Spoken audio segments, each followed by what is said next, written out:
Shabbat Shalom, Shalom, Shalom, mes frères et sœurs bien-aimés. Que le Dieu Tout-Puissant soit glorifié et béni. Nous sommes en fait le 24 mars 2022, donc il est 19 h, l'heure à laquelle nous avons rendez-vous avec le Seigneur pour que le Seigneur nous instruise, pour que le Seigneur nous dise en fait sa parole, pour que le Seigneur nous donne son pain quotidien. Alléluia, le pain de ces jours. Que le Dieu Tout-Puissant soit glorifié et béni. Nous allons prier. Nous allons prier et remettre tout ce moment entre les mains du Seigneur. Merci Adonai Yeshua. Merci Papa pour la grâce que tu nous fais, Papa, d'être là ce soir.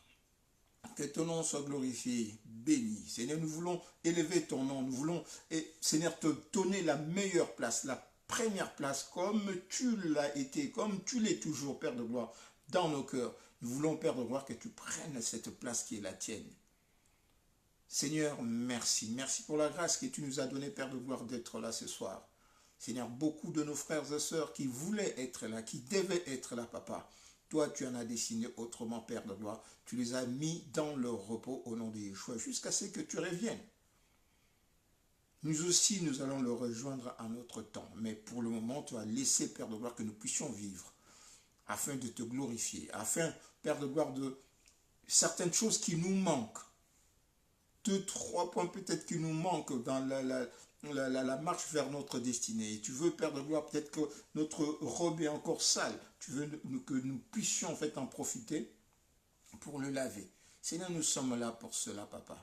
Parce que nous comprenons que si tu nous as laissé, Père de gloire, du temps pour vivre encore 2 jours, 3 jours, 1 an, 2 ans, 3 ans, 30 ans, 40 ans, 50 ans, 100 ans, c'est que tu as encore de choses à faire avec nous. C'est pourquoi nous voulons comprendre à la date d'aujourd'hui, savoir, Père, pour quelle gloire tu nous as destinés, qu'est-ce qui va se passer demain, qu'est-ce que j'ai à faire demain, qu'est-ce que moi et mon épouse, nous avons à faire demain, qu'est-ce que tel frère, tel bien-aimé a à faire demain, et qu'est-ce que nous devons éviter aujourd'hui ou demain ou le lendemain, Papa. Nous sommes là pour cela, Papa. Merci pour la grâce, merci pour le sang qui est versé sur la croix à Golgotha, et merci pour toutes les victoires, Père, qui jalonnent, Père de gloire, notre marche. Car pendant notre marche, nous voyons, Père de gloire de puissance, nous voyons que ce Père de gloire de puissance que le malin envoie pour nous faire tomber, pour nous faire trébucher, nous les voyons tomber un à un, Papa. Et nous contemplons, Père de gloire, comme tu as dit dans ta parole, nous contemplons, Père de gloire, la chute de ceux qui cherchent à nous nuire. Nous voyons, Père de gloire, certaines personnes qui hier nous calomniaient, aujourd'hui sont en train d'annoncer l'évangile. Nous voyons, Père de gloire, que certaines personnes qui nous avaient fait du mal, ils cherchent maintenant à nous approcher pour demander pardon. Nous les pardonnons, Yeshua. Nous les pardonnons à cause du sang qui est versé sur la croix Golgotha. Nous les pardonnons et nous leur demandons, Père de gloire, d'accepter Yeshua.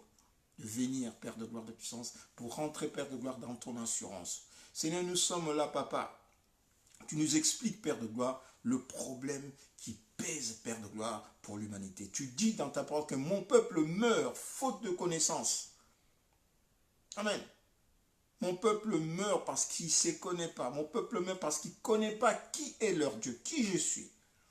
Mon peuple meurt parce qu'ils ne savent pas, ils ne connaissent pas leur identité véritable. Qui ils sont, afin qu'ils puissent agir selon leur identité.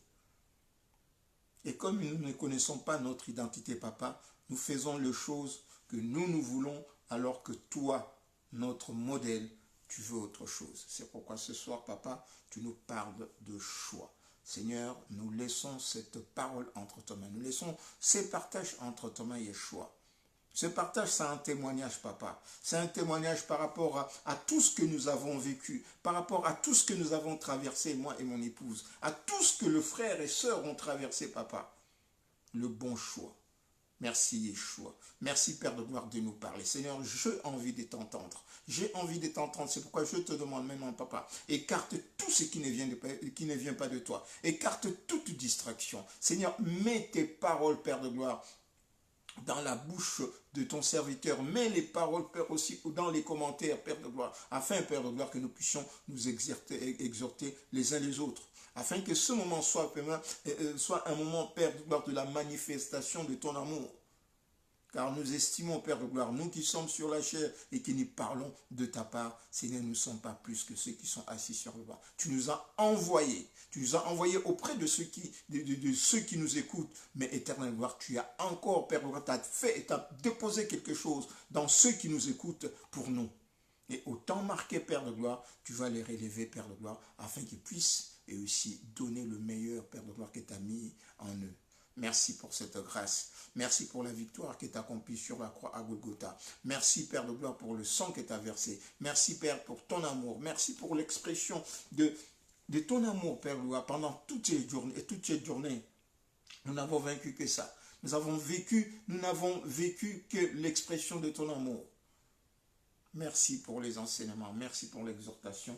Au nom de Yeshua, merci, merci papa. Nous laissons nos frères et sœurs qui vont nous suivre en différé, nous les laissons entre tes mains. Nous laissons ceux qui vont nous suivre en direct, Père de gloire, entre tes mains. Béni soit ton nom, Père, que ton esprit, Père de gloire et puissance, soit sur nous, dans le nom de Yeshua. Nous disons Amen, Amen, Amen, Amen. Donc voilà, Shalom, mon bien-aimé, bienvenue Mboyo, que le Seigneur te bénisse. Donc nous allons mettre une chanson.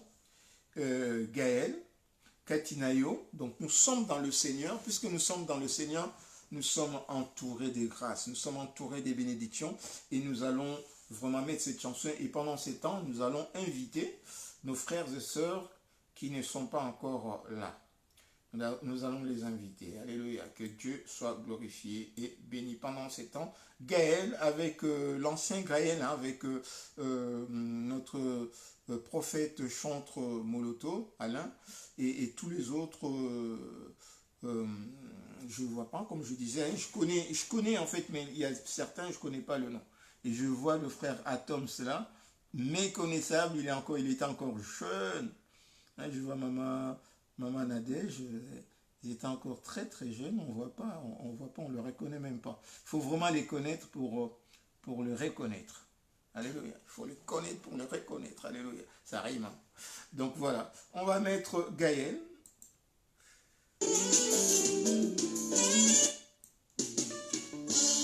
Alléluia.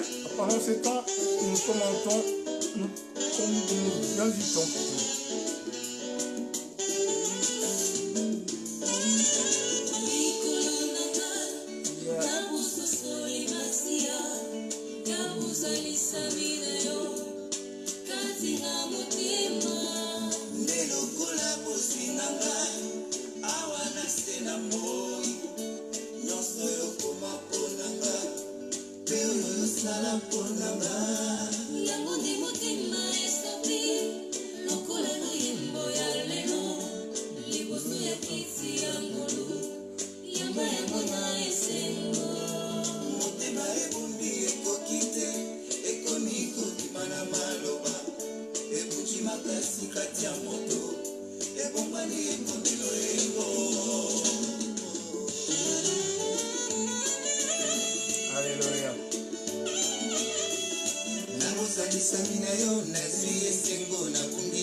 Tu es devenu le lieu de mon repos, papa.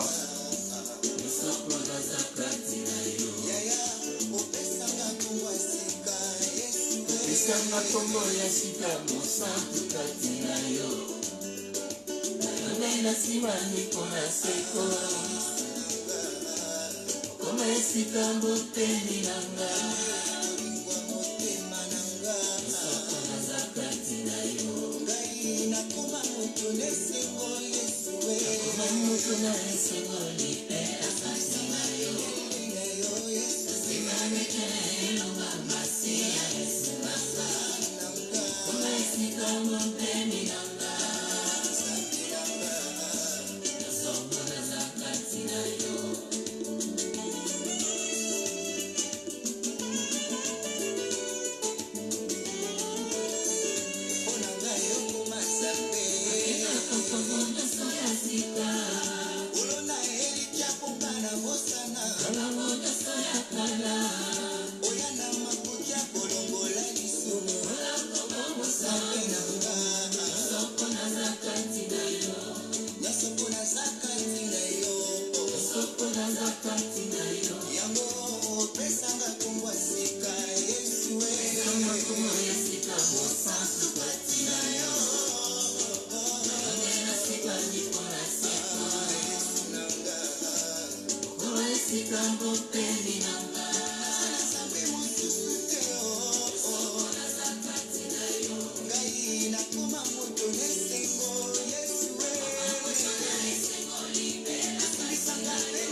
Alléluia.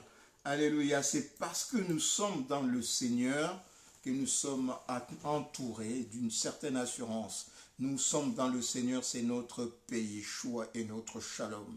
Nous sommes en lui. Cette paix qui surpasse toute intelligence nous couvre, nous submerge. Amen.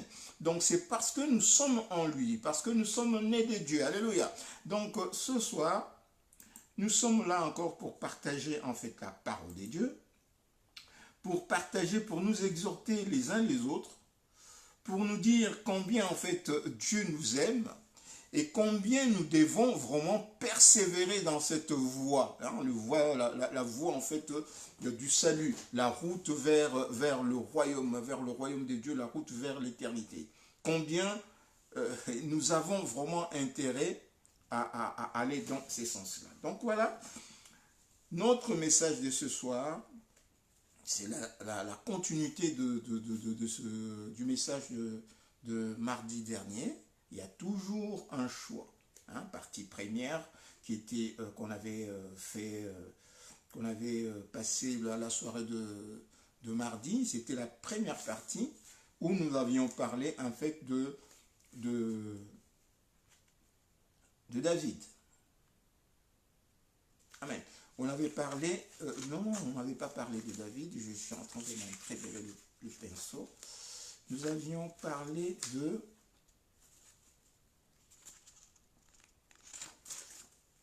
Nous avions parlé un petit peu seulement, on avait parlé un tout petit peu seulement.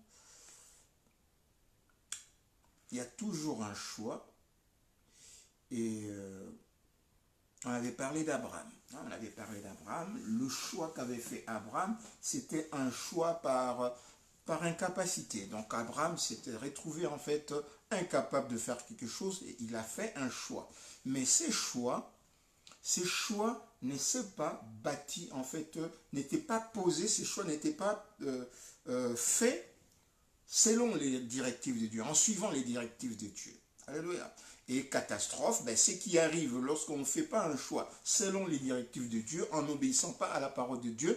Et il arrive que voilà, ben, on a en fait de problèmes après. On arrive qu'on a de problèmes après.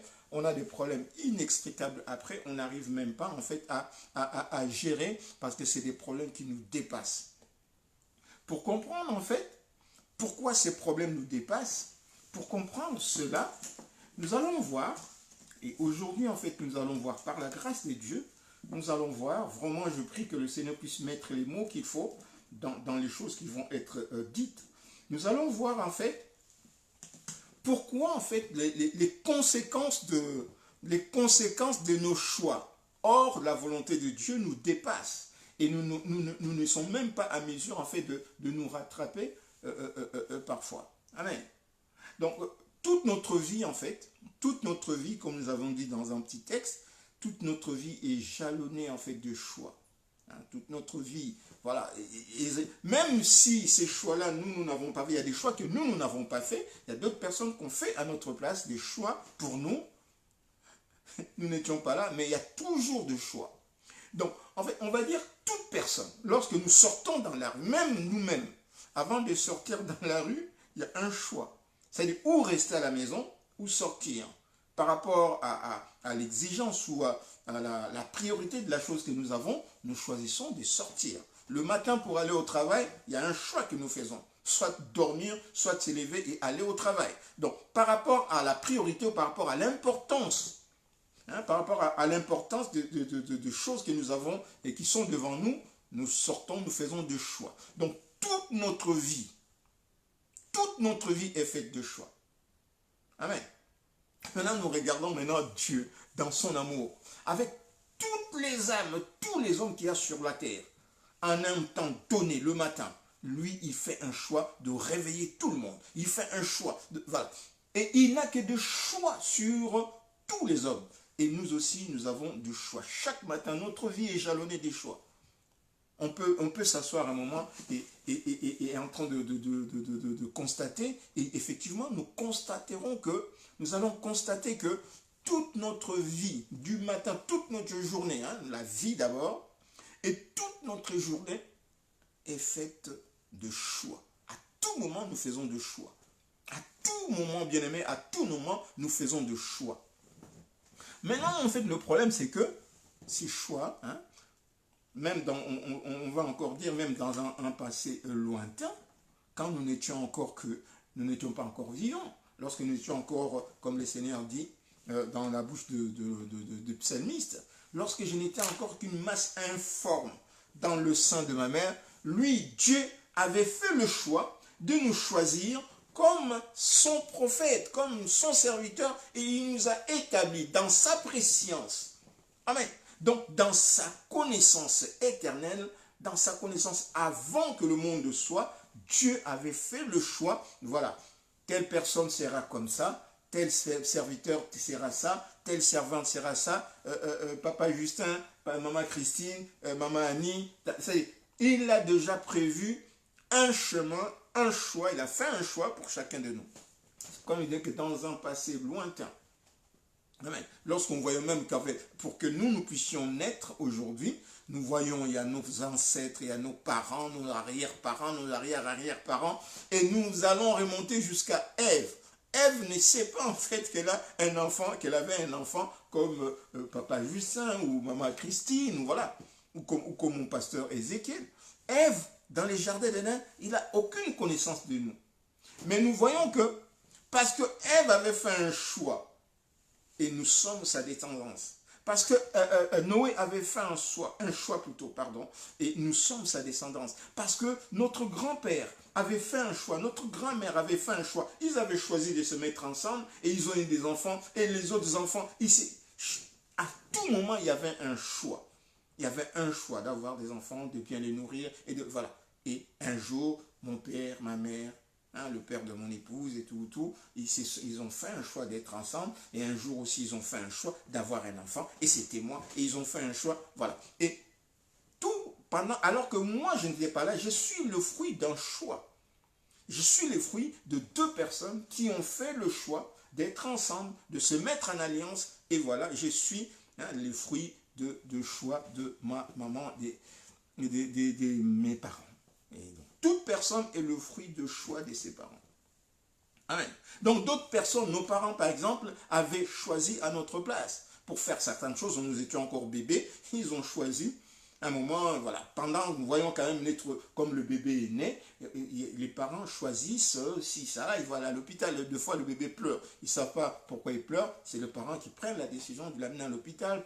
Voilà. Donc, il y a beaucoup de choses pour aller à l'école. Ce n'est pas moi qui me suis inscrit à l'école. Moi, ma première école, à l'école primaire, maternelle, je n'ai pas choisi. Les parents ont pris le choix, ont fait la décision d'aller m'inscrire. Donc, il y a beaucoup d'autres choses. Aujourd'hui, si je suis là, c'est-à-dire que là, il y a beaucoup de personnes. C'est pourquoi on nous demande de respecter tout le monde. Dans nos écoles, dans notre entourage, on le respecte parce que tout est une accumulation de choix que chacun fait pour que la vie puisse marcher, pour que l'existence, pour que la vie sociale puisse marcher. Donc, nous aimerions, en fait, puisque ces choix pour la viabilité de la société ne dépendent pas de nous, mais ça dépend de chacun. Donc nous aimerions que ces choix soient de bons choix. Amen. Que ces personnes-là soient bien inspirées, que ces personnes-là puissent avoir la crainte de Dieu pour faire le bon choix selon la volonté de Dieu. Pourquoi selon la volonté de Dieu? Parce que Dieu nous a créés, Dieu nous a créés et il nous a prédestinés à une vie selon lui. Amen.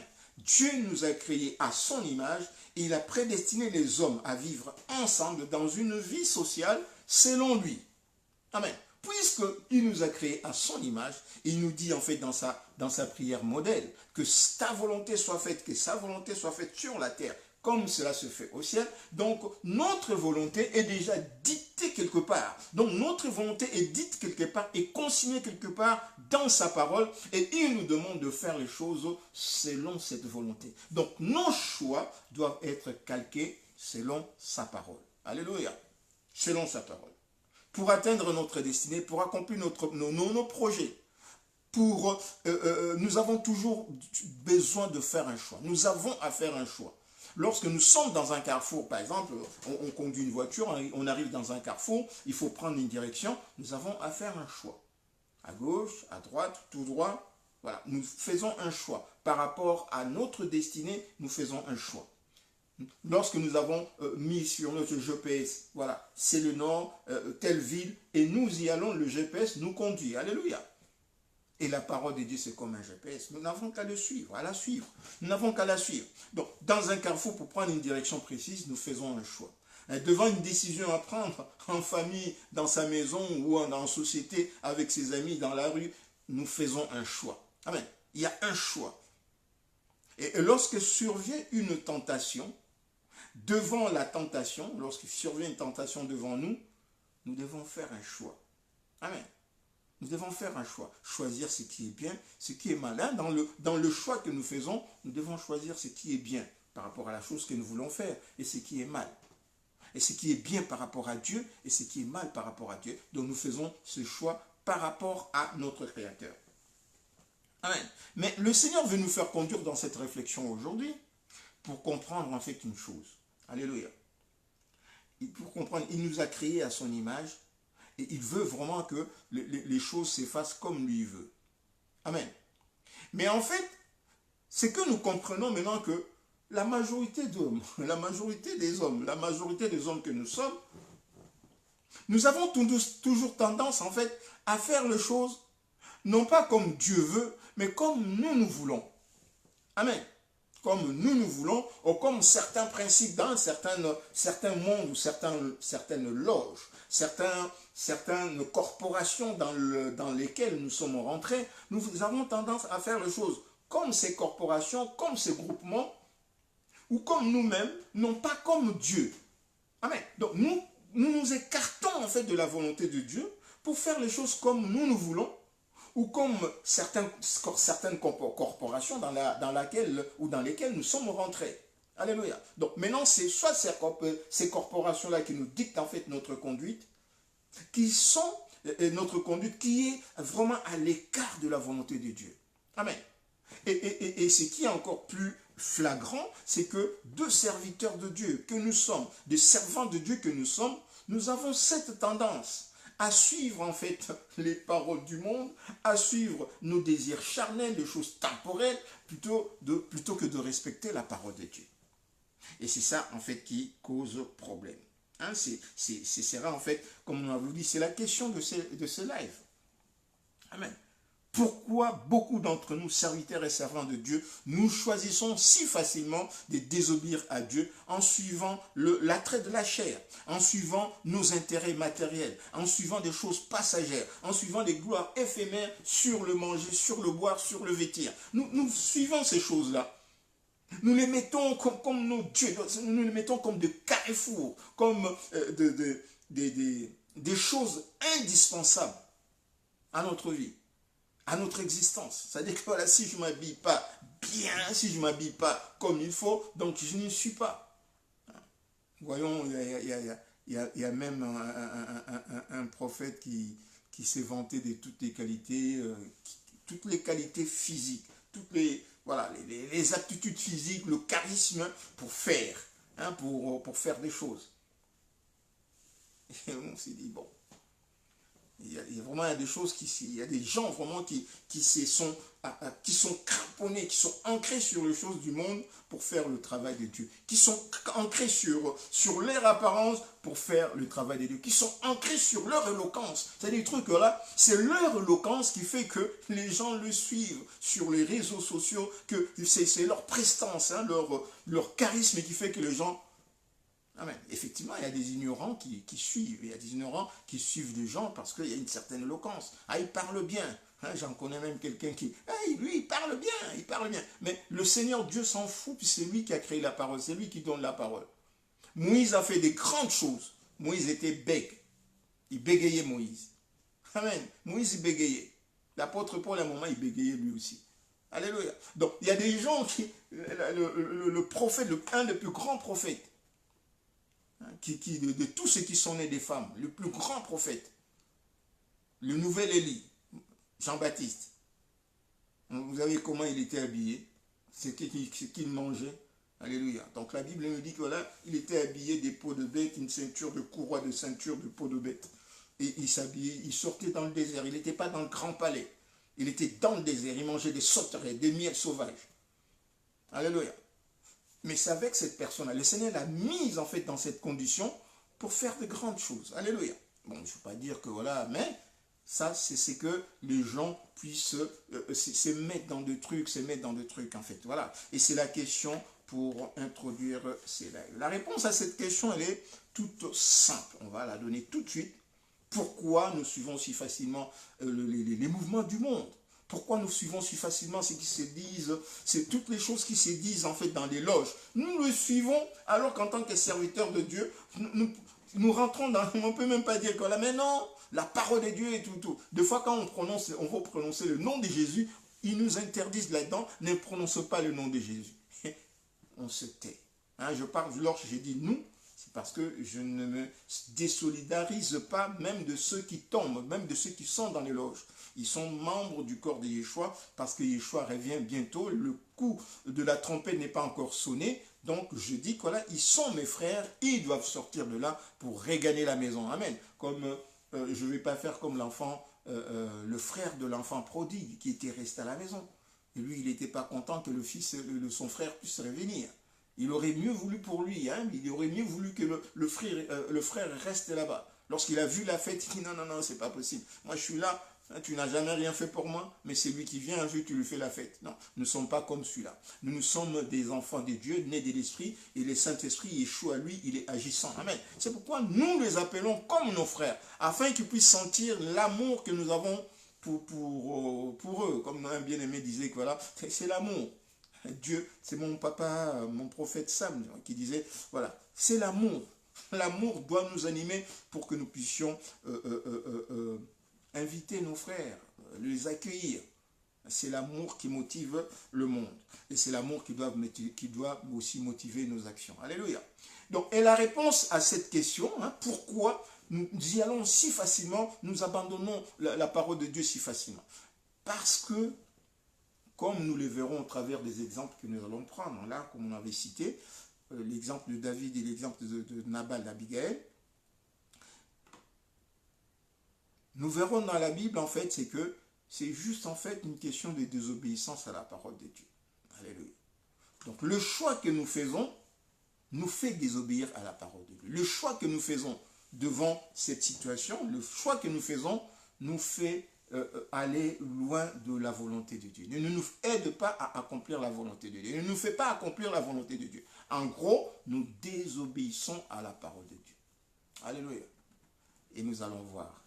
Nous allons voir pourquoi nous désobéissons à la parole de Dieu. Et nous allons voir, nous allons remarquer que depuis le commencement, c'est ce que le diable fait. Depuis le commencement, c'est ce que le diable fait. Le diable veut que nous ne puissions pas obéir à la volonté de Dieu, à la parole de Dieu. Pourquoi? Parce que justement dans la parole de Dieu, notre destinée s'y trouve. Amen.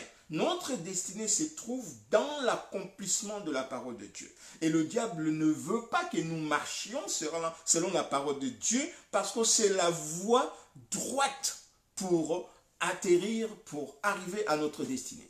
Hein? Vous comprenez pourquoi le diable? Parce que la parole de Dieu est la voie de notre destinée. Et le diable ne veut pas justement, parce qu'il ne veut pas que nous atteignions notre destinée. Depuis le jardin d'Éden, il a travaillé là-dessus. Il empêche Adam et Ève d'obéir justement parce que sur cette obéissance, c'est la voie de leur destinée. Dominer, multiplier, enfanter, produisez le fruit, donc soyez féconds, multipliez, remplissez et dominer. Donc c'est la voie de leur destinée. Donc il veut justement pas qu'ils obéissent à cette parole, parce que sinon, si nous accomplissons notre destinée, lui sera sous nos pieds. Alléluia. Donc nous devons comprendre ces choses-là, parce que c'est pour ça que nous avons été créés, bien-aimés. Nous avons été créés pour dominer sur tous les animaux, toutes les espèces animales. Nous devons les dominer, reptiliens, pisciliens, aéliens, sous nos pieds. Alléluia. Nous avons été créés à l'image de Dieu. Alléluia. À l'image de Dieu. Donc voilà. Donc c'est une question de désobéissance à la parole de Dieu. Et l'exemple que nous allons voir ce matin, et tout ce soir, là, le premier, c'est le choix de la chair. Hein, nous avons vu mardi dernier, nous avons vu c'était le choix de l'incapacité.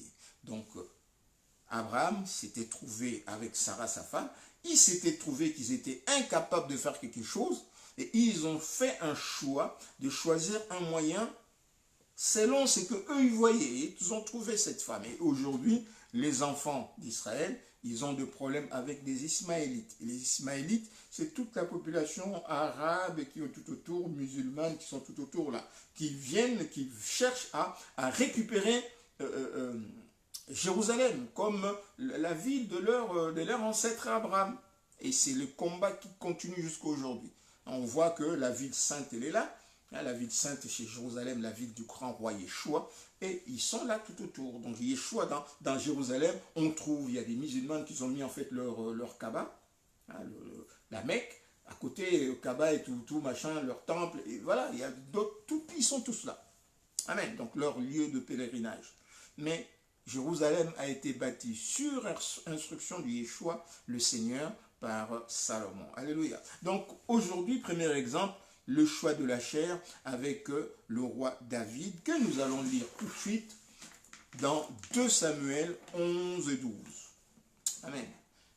2 Samuel 11 et 12. Merci Adonai Yeshua pour la grâce que tu nous fais, Papa, d'ouvrir encore ce soir, Seigneur, de voir ta parole, pour méditer, Père de gloire, avec nos bien-aimés. Seigneur, toi qui es dans ta parole, Père, révèle-nous ta parole, Yeshua. Révèle-nous ta personne au travers de ta parole. Tu as dit, Père de gloire, que toi, le Saint-Esprit Yeshua, qui est en nous, tu nous conduiras dans toute la vérité et que tu nous rappelleras, Père de gloire, les choses que toi, tu nous as dites. Merci, Papa. Merci pour cette grâce. Nous sommes la paille. Mon âme est ouverte. Mon âme est amplement ouverte, Père de gloire, pour entendre ta parole, pour recevoir tes instructions. Et j'espère aussi que l'âme de mon épouse, les âmes de nos bien-aimés qui nous suivent, soit en direct, soit en différé, sont aussi autant ouvertes, Père de gloire, pour recevoir ta parole. Seigneur, nous avons besoin de toi, Père. Nous avons besoin de toi, comme nous le disons, dans cette véritable sainte scène que nous voulons faire, Père de gloire, qui dépasse les gestuels. Nous rentrons dans la vérité, Père. Au nom de Yeshua. Ceux qui font le gestuel, Père de gloire, c'est leur problème. Nous faisons par ta révélation, nous partageons la parole de Dieu. Au nom de Yeshua. Que ton nom soit glorifié et béni. Amen, amen, amen. Seigneur, tu es dans ta parole pour accomplir ta parole. Et lorsque tu accomplis ta parole dans la vérité, Shaddai. Tu accomplis ta parole dans la vérité. Tu n'accomplis pas ta parole dans le mensonge. Tu accomplis ta parole dans la vérité. Puisque tu nous appelles à être vrai, à vivre dans la vérité, tu accomplis ta parole dans la vérité. Et cette vérité, c'est toi-même. Alléluia. Tu es le chemin, la vérité et la vie. Donc, 2 Samuel, verset 11, et plutôt chapitre 11, on va lire tout chapitre 11, bon, on va faire des sauts. Si on ne finit pas, on va continuer samedi. 2 Samuel 11, je lis pour la gloire de Yeshua. On va juste survoler, puisqu'on connaît cette histoire. On va juste sortir quelques points essentiels, mais on connaît cette histoire. Amen. L'année suivante, au temps où le roi se mette en campagne,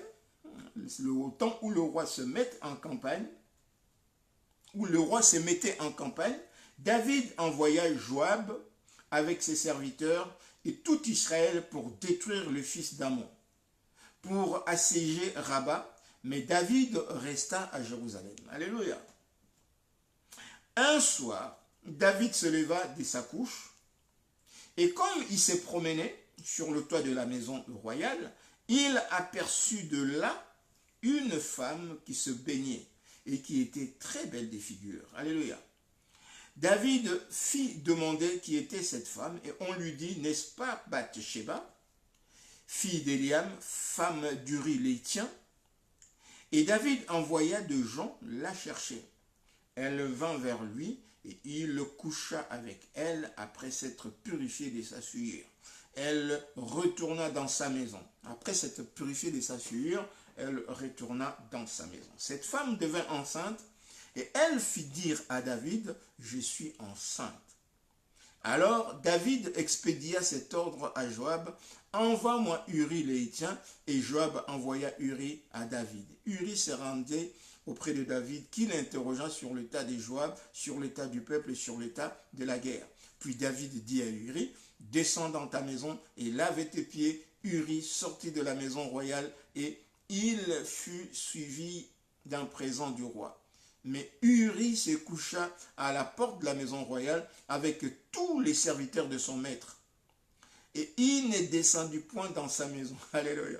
En informant David, on lui dit, mais Uri n'est pas descendu dans sa maison. Et David dit à Uri, n'arrives-tu pas du voyage? Pourquoi n'es-tu pas descendu dans ta maison? Uri répondit à David, l'arche et Israël et Juda habitent dans des tentes. Mon seigneur Joab et les serviteurs de mon seigneur campe en race campagne, et moi j'entrerai dans ma maison pour manger et boire et pour coucher avec ma femme. Aussi vrai que tu es vivant et que ton âme est vivante, je ne ferai point cela. David dit à Uri, reste ici encore aujourd'hui et demain, je te renverrai. Et Uri resta à Jérusalem ces jours-là et les lendemains, donc Uri dormant dehors. Amen. Les lendemains, David l'invita à manger et boire à sa présence et l'énivra. Et le soir, Uri sortit pour se mettre sur sa couche et les serviteurs de son maître, mais il ne descendit point dans sa maison. Amen. Donc même si le malin, la personne qui veut te perturber, même s'il te prend, même s'il te fait boire des liqueurs, même si tu as la grâce du Seigneur, ça ne va rien te faire. Alléluia, tu as la grâce du Seigneur. Le lendemain matin, David écrivit une lettre à Joab, l'envoya par la main d'Uri, et il écrivit dans cette lettre, placez Uri au plus fort du combat et retirez-vous de lui, afin qu'il soit frappé et qu'il meure. Joab, en assiégeant la ville, plaça Uri à l'endroit qu'il savait, défendu par les vaillants soldats. Les soldats de la ville firent une sortie plutôt, et se battirent contre Joab. Plusieurs tombèrent parmi le peuple, parmi les serviteurs de David, et Uri l'Héthien fut aussi tué. Joab envoya un messager pour faire rapport à David et tout ce qui s'était passé dans le combat. Il donna cet ordre au messager: quand tu auras achevé de rencontrer au roi tous les détails du combat, peut-être se mettra-t-il en fureur et te dira: pourquoi vous êtes-vous approché de la ville pour combattre? Ne savez pas qu'on lance des traits du haut de muraille? Qui a tué Abimelech, fils de Jéru-Béchet? N'est-ce pas une femme qui lança sur lui du haut de la muraille un morceau de meule de moulin? Et n'en est-il pas mort? Pourquoi êtes-vous approché de la muraille? Alors tu lui diras: ton serviteur Uri le Héthien est mort. Alléluia. Voilà ce que David voulait faire. Amen. Donc David, l'année suivante, on dit David, l'année suivante, le temps où le roi se mettait en campagne, David, au lieu d'aller avec son armée au front pour combattre, il resta dans Jérusalem, dans son palais. Amen. Et un soir, il sort sur les hauteurs du palais et il regarde en bas, il voit une femme en train de se laver nue. Amen, en train de se laver. Elle était très belle. Et David envoya, il demande, il s'est renseigné d'abord sur la femme, et il envoya des gens pour faire venir cette femme à la maison. C'est-à-dire que c'est vraiment avec mépris, avec un certain mépris, parce que c'était vraiment avec un certain mépris en fait du respect qu'on doit à la femme, sans la draguer, sans rien. Le même jour tu vas chercher une femme parce que tu es roi, tu abuses en fait de ton autorité royale et tu prends la femme, tu couches avec elle et après tu la renvoies dans sa maison. Alléluia. Et son mari, il envoie maintenant en fait son mari, puisque la femme maintenant lui a dit que voilà, elle était enceinte, elle envoie maintenant faire venir son mari, puisque le but de David était que lorsque le mari vient, qu'il va rentrer, qu'il va coucher avec sa femme, même si il rentre au front pour la guerre, puisqu'il est rentré, il a couché avec son mari, sa femme. Donc on va dire que voilà, écoute, il a couché avec sa femme et tout c'est son enfant. Question d'embrouiller un peu le piste pour qu'on ne sache pas que c'est son enfant. Mais il faut savoir que les gens qui marchent selon la volonté de Dieu, on va ouvrir juste une parenthèse, les gens qui sont vraiment dans la volonté de Dieu, Dieu les épargne de beaucoup de choses. Amen. Si tu sépares ce qui est précieux de ce qui est vil. Donc, toutes les personnes qui veulent te faire du mal, ils ne pourront pas t'atteindre. Amen. Et Joab, lui, il était en train de faire la guerre pour l'Éternel. Donc, il est en train de combattre les ennemis de l'Éternel.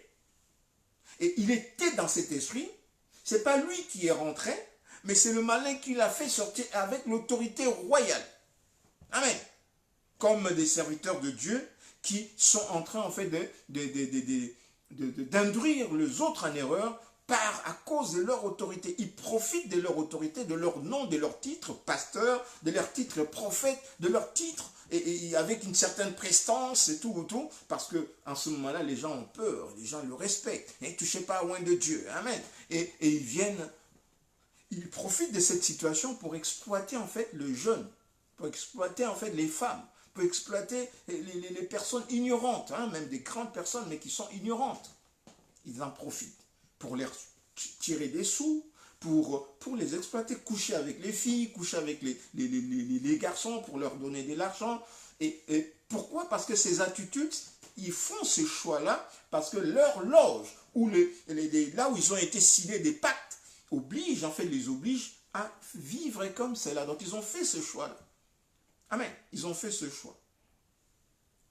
Et ils abusent en fait de leur autorité. Et c'est ça justement le problème. Parce qu'ils ont une certaine autorité, parce que les gens, ils ont peur, parce que voilà, ils abusent de cette autorité. On le voit. Donc David, pareil, il a abusé de son autorité royale pour coucher d'abord avec cette femme, pour faire venir le monsieur. Et maintenant, lorsqu'il veut envoyer le monsieur pour rentrer, pour qu'il rentre chez lui, et qu'il puisse maintenant toucher sa femme, après on va couvrir en fait le fait que c'est soit lui les enfants, le père de l'enfant. Donc le Seigneur, il protège Uri. Il protège Uri. D'une certaine façon, il protège Uri. Donc Uri, sans savoir ce qui s'est passé, il ne veut pas aller dormir à la maison. Parce que pour lui, son esprit était en guerre. Il était sur le front. Il ne pouvait pas être là. Donc David devait être à la tête de son armée, comme tout roi qui se respecte.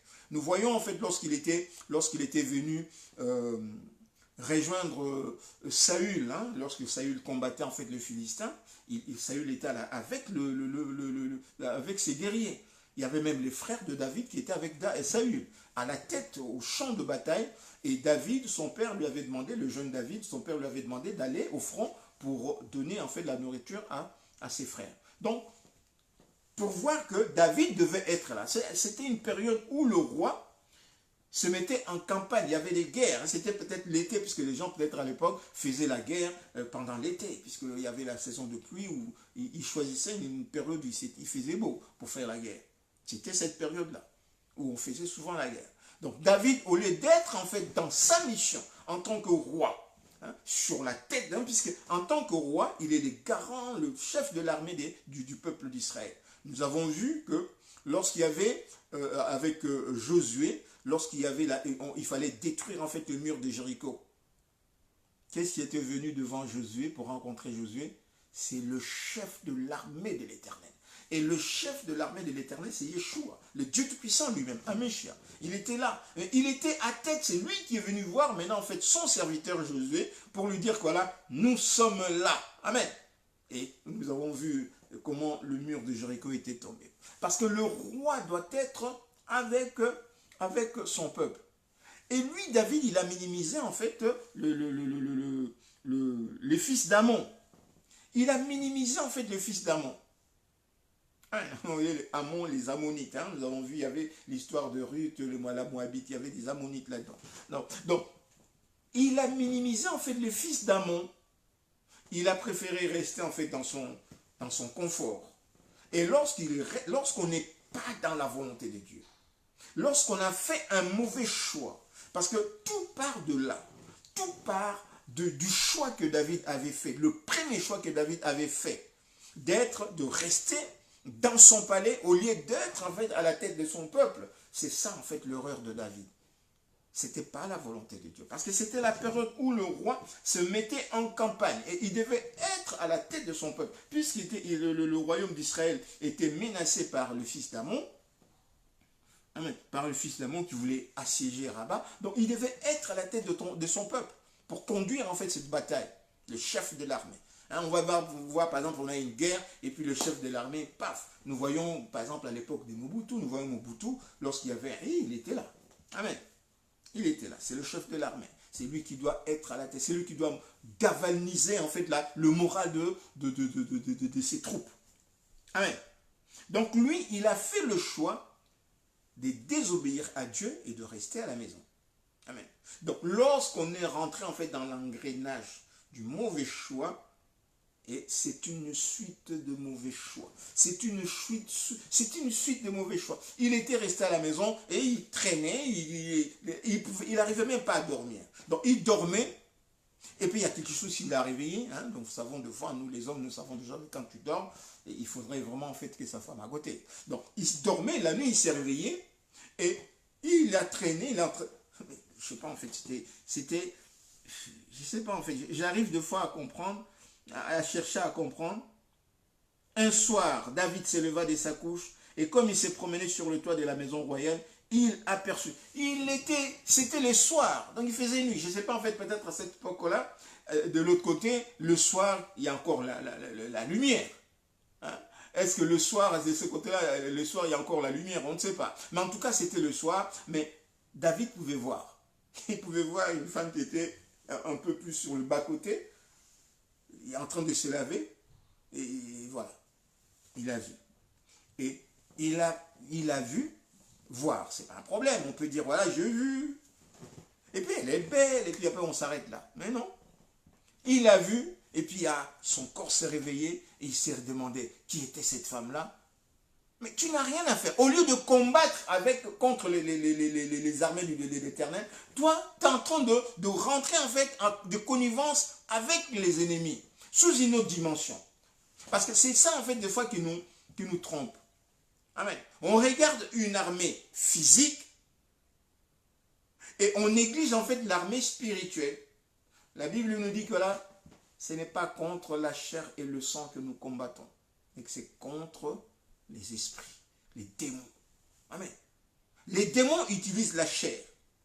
Mais nous, en fait, nous ne combattons pas cette chair. Ce n'est pas une armée physique. Nous regardons les Ammon, nous regardons Tyr, nous regardons en fait, non, c'est pas l'armée physique qui est là que nous combattons. Nous sommes en train de combattre les esprits qui sont en train d'animer, de booster en fait cette armée pour que cette armée nous attaque. C'est ça justement. C'est pourquoi lorsqu'on a parlé dans Ézéchiel, on a parlé du roi de Tyr. On nous a parlé du roi de Tyr. En fait, le roi de Tyr, c'est l'esprit qui incarnait le roi de Tyr. Pour conduire, en fait, Tyr, c'est Sidon et Tyr, hein, c'est la Phénicie. On sait que la Phénicie, c'était des démons. Et même la femme samaritaine, la femme cananéenne plutôt, elle était allée vers Sidon et Tyr pour aller chercher la guérison pour sa fille. Et Yeshua, rentré au même moment, en fait, est venu exprès la rencontrer. Et c'est là où Yeshua a dit que là, on ne prend pas en fait le pain des enfants pour le donner aux petits chiens. Donc elle a traité cette femme de chien. Pourquoi? Parce que cette femme avait quitté Israël. Yeshua, le roi de rois, était venu visiter Israël. Et Yeshua, et plutôt cette femme, a quitté Yeshua comme une chienne pour aller chercher en fait à manger pour son enfant dehors. Hein, il avait dit que voilà, le chien, même si tu gardes ton chien, tu sors le chien, il va les brouter dans les poubelles de la rue. Donc cette femme-là était comme une chienne. C'est pourquoi le Seigneur appelait ses enfants des chiots, des petits chiens, des enfants d'une chienne. Amen. Ce n'était pas dans le sens de prostitution, non. C'est dans le sens où il a la nourriture à la maison, mais elle va encore chercher en fait de la nourriture dehors, dans les pays étrangers, dans des poubelles du monde. Hein, donc Sidon et Tyr. Lorsqu'on nous parlait du roi des Tyr, c'était Lucifer, le diable, dans Ézéchiel. Dans Ézéchiel. On nous parlait de Lucifer, le diable. Tu étais chérubin protecteur hein, en Éden, le jardin de l'Éden. Tu étais riche, tu étais plein de sagesse et tout, jusqu'au jour où l'iniquité avait été trouvée sur toi. Donc c'est dans les livres d'Ézéchiel. Je ne sais pas exactement, je ne me rappelle plus exactement de quel passage d'Ézéchiel. Ça doit être dans les 18, 21, un truc comme ça.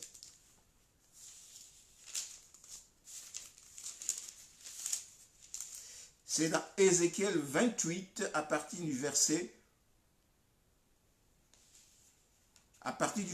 11, de 11 jusqu'à 19. Ézéchiel 11 jusqu'à 19, on part jusqu'à de 11, Ézéchiel plutôt 28, de 11 à 19, on nous parle du roi de Tyr. Mais le roi de Tyr, donc l'esprit qui animait le roi de Tyr, c'est Lucifer, le diable lui-même. Alléluia, le serpent ancien, l'ancien chérubin. Donc voilà.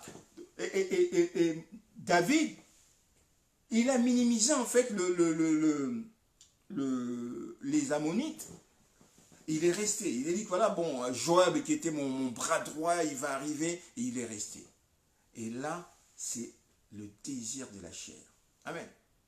Le désir de la chair. C'est des démons. Ceux qui étaient en train de combattre, en fait, d'attaquer Israël sur le front, c'est des démons. Ceux qui est là, ceux qui est en train de pousser David maintenant à aller coucher avec cette femme, c'est encore un démon. Amen. sans qu'on ait de mots. Et il pousse maintenant David, il réveille dans David les désirs, et maintenant David fait une accumulation de choix qui sont très mauvais pour lui et avec des conséquences désastreuses et pour lui et pour la royauté. Nous avons dit en fait dans mardi dernier, c'est que les choix que nous faisons, bien aimés, nous faisons très attention aux choix que nous faisons parce que le choix que nous faisons engage toute une vie, détruit toute une vie. Il détruit même la vie des innocents. Amen. Des gens qui nous entourent, qui n'ont rien à faire, mais il détruit leur vie. Amen. Ce que nous vivons comme conséquence déjà du péché de l'Éden, nous n'avons pas fait, nous n'avons rien fait. Mais Adam et Ève, c'est eux qui étaient là. C'est eux qui avaient fait le choix. Suite justement au mensonge du diable. Mais c'est eux qui avaient fait le choix. Ils n'avaient pas reçu la bonne information. Ils avaient reçu un mensonge. Ils ont fait quand même un choix à partir du mensonge. Et beaucoup aujourd'hui font le choix à partir du mensonge. Là, David est en train de faire un choix selon le désir de la chair, qui sont mensonges. Amen. Puisque David ne manquait pas des femmes. David avait de reines, on va prendre Abigail, on va prendre la fille de Saül, on va prendre beaucoup d'autres femmes, des concubines qu'il avait. Il ne manquait pas de femmes. Mais comment est-ce que tu vas quitter, en fait, c'est un mensonge. Tu quittes maintenant tes femmes, tu les abandonnes et tu vas aller prendre une femme qui n'est pas la tienne. Et nous savons en fait que la loi, en fait, normalement, la loi punit sévèrement des choses comme ça. Et David, l'homme selon le cœur de Dieu, l'homme selon le cœur de Dieu, donc serviteur de Dieu à part entière, comme des prophètes qui sont là, comme des pasteurs qui sont là avec nous, titrés. C'est des hommes, ce n'est pas parce que, il y a aussi une chose en fait sur laquelle nous sommes en train de buter. Amen. Vous savez, telle personne est tombée, par exemple. La personne est tombée. Ce n'est pas parce qu'il est tombé qu'il est plus serviteur de Dieu. C'est un serviteur de Dieu. Mais il est tombé. Amen. Ce n'est pas parce qu'il est serviteur de Dieu qu'il est tombé. Mais il est tombé parce que, attaqué par le diable, il est tombé. Et c'est différent d'une personne qui est un serviteur de Dieu, qui est en train de vivre une vie profane, qui est en train de vivre dans le... C'est-à-dire que le péché est devenu... C'est-à-dire que cette personne-là, il n'est plus serviteur de Dieu. Cette personne-là, c'est un rétrogradé, comme nous étions à une certaine époque. Cette personne-là était un rétrogradé. Il faut encore lui enseigner encore l'évangile. Il faut qu'on lui parle, donc il faut qu'il revienne, qu'il fasse pénitence et tout machin. Bon, c'est vrai qu'il ne va pas refaire en fait son baptême pour la deuxième fois, mais il faut vraiment en fait qu'il puisse demander pardon au Seigneur. Il n'est pas impossible qu'il revienne, mais ça dépendra en fait du Seigneur. Alléluia. Il faut qu'il revienne. Amen. C'est une personne qui vit maintenant dans le péché. Et cette personne-là, dans des cas comme ça, la personne devient même endurcie de telle façon qu'il va te sortir des philosophies. Chaque fois que tu lui dis quelque chose, il va te sortir une philosophie, il va te dire que moi aussi, et c'est de moi aussi, moi aussi j'avais fait, moi aussi je connais. Il va te sortir même des passages bibliques, mais qui comprendra selon le mensonge dans lequel il vit. Donc David est saisi par le démon de la chair, comme on l'appelle, certains prophètes, les démons de la chair, pour le pousser à commettre un acte sexuel. Et les démons de la chair aveuglent. Si tu te laisses amorcer, si on se laisse amorcer, si on se laisse amorcer par le démon de la chair, il nous aveugle. Il est aveuglant, il t'aveugle, il t'enlève tous les sens humain. Il t'enlève tous les sens en fait de la capacité de juger, la capacité d'apprécier une situation et de prendre une bonne décision. Il te paralyse. Et David, lorsqu'il a vu cette scène, il était paralysé. Il était paralysé, il chercha à savoir qui c'était et tout, et il a fait le mauvais choix de faire venir cette femme, de coucher avec cette femme. Amen. Maintenant, le problème, lorsque la femme lui dit que voilà, je suis enceinte, encore un mauvais choix. C'est-à-dire que maintenant, par peur, comme il est serviteur de Dieu, comme il est connu, c'est le roi David, maintenant il a peur. Maintenant il dit, mais si ça se sait que le roi a couché avec cette femme, mais ça va être un scandale. Ça va être un scandale grave. Et qu'est-ce qu'il a fait? Il fait venir en fait un serviteur de Dieu, puisque Joab, en tant que soldat de l'armée d'Israël, c'est un serviteur de Dieu. Alléluia. En tant que ça. Vous voyez que lui, il n'est pas à la royauté, il n'est pas à la tête du roi. C'est comme quelqu'un qui n'est pas à la chair. Mais là où il est en train de combattre, c'est un serviteur de Dieu. En tant que serviteur de Dieu, sur le front, il est en train de servir. En tant que serviteur de Dieu sur le truc de protocole, hein, l'équipe de protocole. En tant que serviteur de Dieu sur l'équipe d'intercession. En tant que serviteur de Dieu dans l'église. Il est assis sur le banc. C'est peut-être lui ou elle qui juste en fait prend le panier, il vient pose le panier. C'est peut-être elle qui entonne les chants. C'est peut-être elle, lui, peut-être c'est lui, en fait, le frère il y a le véhicule. Lorsque les pasteurs peut-être est occupé, il prend le véhicule pour aller prendre les enfants et là, déposer en fait les hommes, des sopes, des pastilles par là, ou récupérer en fait le frère qui doit venir ou le sœur qui doit venir, qui habite un peu plus loin. Mais dans ces postes-là, c'est un serviteur de Dieu.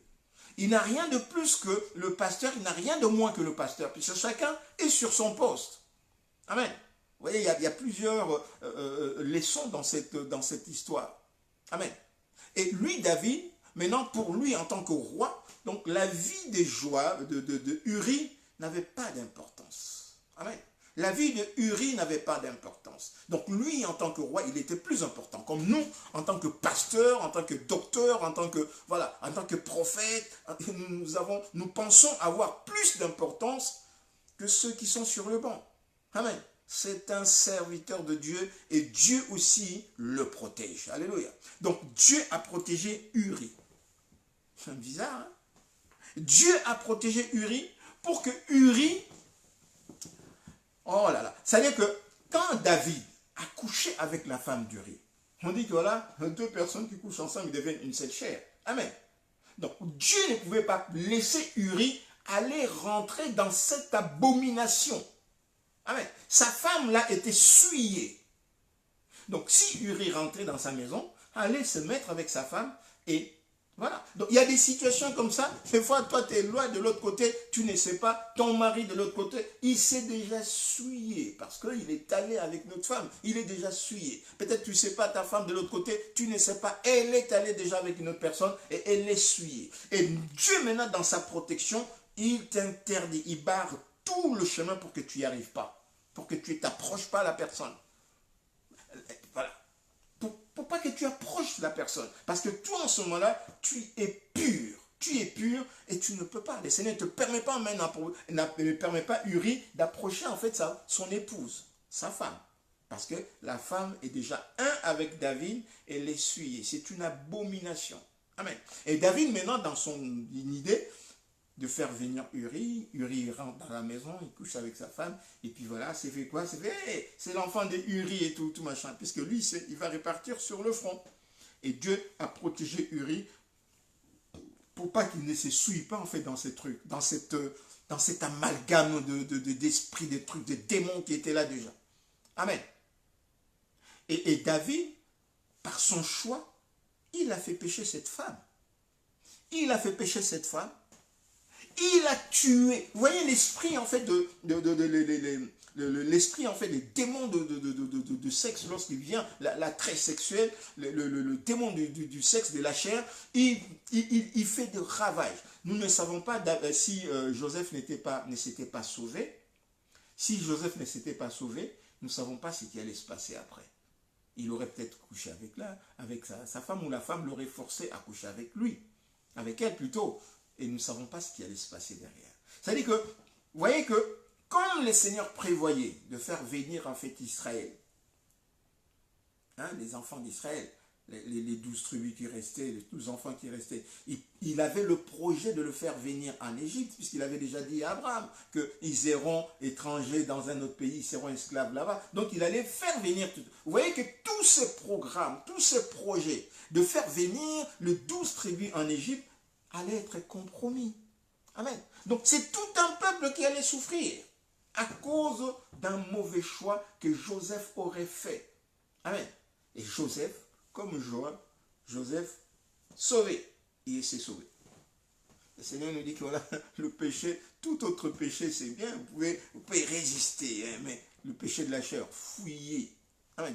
Qui m'a, parce que ça détruit, en fait, ça va te détruire toi, ça va te détruire toi, hein, nous-mêmes, ça va détruire la personne qui est sujet à ces péchés, et ça va détruire aussi la famille, le couple, les enfants, et ça va les détruire. Et même après plusieurs générations derrière, ils vont être détruits. Tu ne le sais pas. Amen. Les conséquences, en fait, de ces péchés pour David, on avait vu l'enfant Salomon,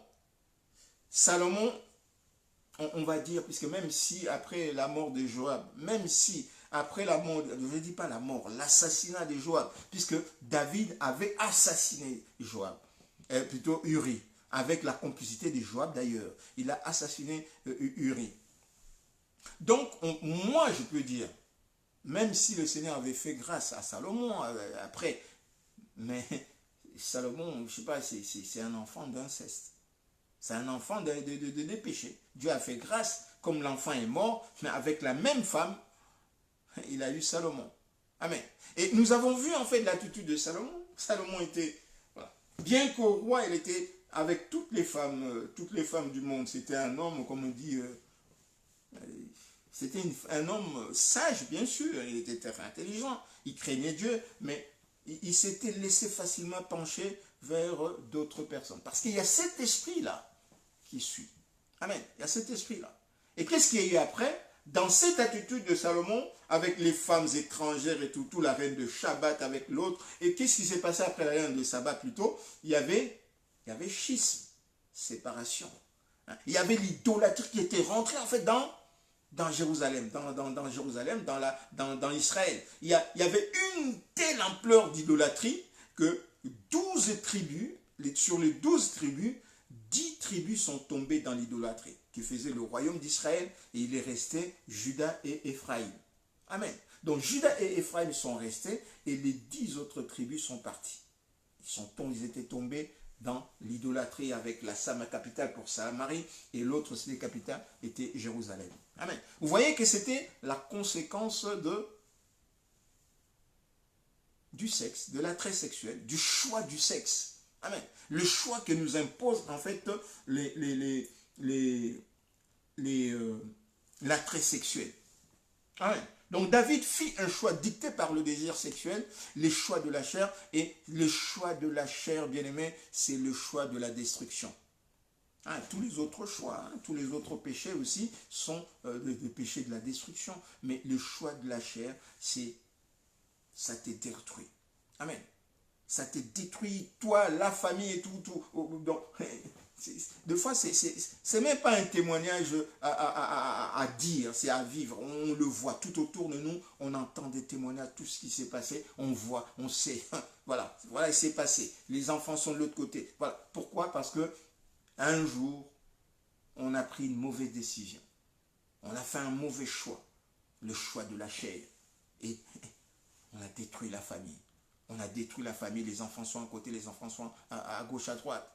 Comme on avait dit, il y a des enfants qui sont nés. Ce ne sont pas des enfants qui sont nés selon la volonté de Dieu. Ça, il faudrait aussi qu'on puisse le comprendre. Lorsqu'on a désobéi à Dieu, il y a des enfants qui sont nés. Ces enfants-là ne sont pas nés de la volonté de Dieu. Certains vont dire volonté permissive. Je ne suis pas dans la volonté permissive. Mais ces enfants-là sont nés selon les lois naturelles, physiques, charnelles établies par le Seigneur. Et selon cette loi, c'est que si tu prends un grain, tu mets en fait sur la terre, ça va germer. Si tu prends une sémence masculine, tu mets en fait dans le vagin d'une femme, et l'ovule va être fécondé, l'ovule va être fécondé, il y a un enfant qui va naître. Là, ça, c'est les lois naturelles que Dieu a mises en place. Amen. Donc, ces enfants-là sont nés selon cette loi. C'est pourquoi, en fait, la plupart de ces enfants-là qui naissent, le diable a aussi la possibilité, lorsque c'est lui qui a occasionné cela, il a la possibilité, dès l'enfance, d'introduire en fait un esprit. Amen. Un esprit qui va vous créer des problèmes à la fin. Et on voit Absalom. on voit l'attitude d'Absalom injurieuse vis-à-vis de son père. Aucun respect. Amen. Aucun respect, nous voyons Absalom. Nous voyons l'autre en fait, l'autre enfant, Amnon, qui abuse de sa sœur. Donc il y avait un inceste. En fait, c'est des choses qui se passent de fois en fait. Tu dis mais waouh. Pourquoi? Parce qu'on a fait rentrer en fait dans sa famille une infamie. Amen. On a fait rentrer dans sa famille une infamie. Alléluia. Alléluia. Je ne parle pas en fait, là lorsque je parle des enfants qui sont rentrés, je ne parle pas des enfants qui sont nés dans la famille d'un père et après il y a divorce. Je ne parle pas de ça. Je ne parle pas des enfants qui sont nés, vous étiez en couple, vous étiez mariés en couple et puis les enfants sont nés et puis après vous êtes divorcés. Non, je ne parle pas de ça. Je parle des enfants qui sont nés dans une désobéissance. Par exemple, le mari ou la femme va à l'extérieur alors qu'il est marié, il va à l'extérieur, il fait un truc, il y a un enfant qui naît et puis cet enfant-là, il n'est pas né selon la volonté du Seigneur. Amen. Ben, si aussi vous étiez en couple sans vous marier, si vous étiez en couple sans vous marier, selon la volonté du Seigneur, ben, ces enfants-là aussi sont nés en fait non en fait la volonté du Seigneur. Ils sont nés en dehors de la volonté du Seigneur. Donc c'est des enfants qui sont nés selon, en fait, on va dire selon le rituel charnel, les lois de la chair. Ils sont nés selon les lois naturelles de la chair. Donc ça, il faut, je le dis comme ça, on le dit comme ça, mais il faut vraiment faire attention et discerner là-dessus, c'est la vérité. Amen.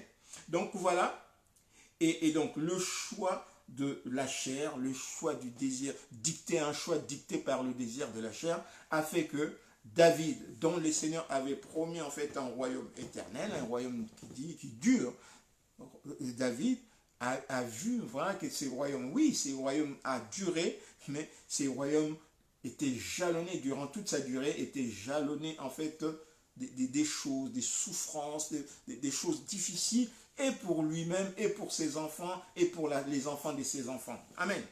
Et pour les enfants des enfants. Donc David avait fait tuer, il avait assassiné le mari de Bathsheba, et il y avait tous ces...